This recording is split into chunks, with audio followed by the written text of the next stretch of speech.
plus 6, plus, no. Personally, I don't find a lot here to be exciting. I think that the figure selection is one of the best things, one of the best single features of this. There were a lot of figure details there that are really nice. I like this. I like the limo more than most people. I think that this is a good, effective use of space. Beyond that, yeah, to me, it's fine. Like it's okay. It's difficult for me to judge something that's this big and this expensive as a set for really young kids. You know, just a step or two above Duplo. I mean, think about that. You know, Duplo is like up to 4, maybe 5, and you get to 5, and then you get to the simplest versions of sets, and this is like 1 year after that. That's what this is made for, and it is designed with Lego's whole build together initiative, where they've got different bags to create different objects along the way, and they're separated with different instruction sheets, and they actually give you little bits of hints in the beginnings of those instruction sheets to say, hey, if you've got a family of this many people, then consider giving these tasks to one person, these tasks to another person. Like, that's nice, you know? That makes sense, and I appreciate that.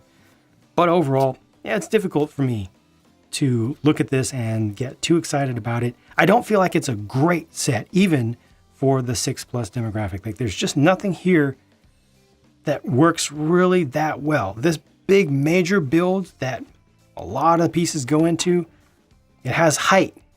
Like, it has substance to it as viewed from the outside especially, but you go around the back and there's not that much you can actually do within it, to play within it. This is useful. Like, for a kid who is interested in music and wants to put on a concert, that is definitely a good thing to play with. I personally, even as an adult, like the diner, but it's not that great to play with, unfortunately. Helicopter is helicopter. I mean, the little stuff is little stuff. This is okay. It's just okay. I'm not talking about the statue. I'm talking about the whole plate, right? And then finally, the tram. Me being a train guy, you know, I'm going to leave this for last because it's the most important thing to me. Well, it just has too few seats. The last one of this same size had twice as many seats, and that wasn't a lot. Like, you can fit more into that space, but it's not a great use of the space. I am very glad that this will run on regular Lego rails, though. I mean, it won't actually run on its own, but you know, you can put it on rails and you can push it around. So that's fine. Its look is, it's alright, you know, it's just not great. So, oh, that just knocked off part of the tree. Okay, we can rebuild it. Better than it was before? No, just exactly the same as it was before. Those are my thoughts for now. My regular thoughts from a regular review perspective. But like I said, I will be doing more about this set soon. So stay tuned for some different views from the same person about the same stuff. For now, if you want to see how this went together, I've got the real-time build and also the speed build. Those should be up. If not by now, if you're an early viewer of the review, then they'll be up soon. Thank you for watching. Stay tuned for more, and I'll talk to you again soon.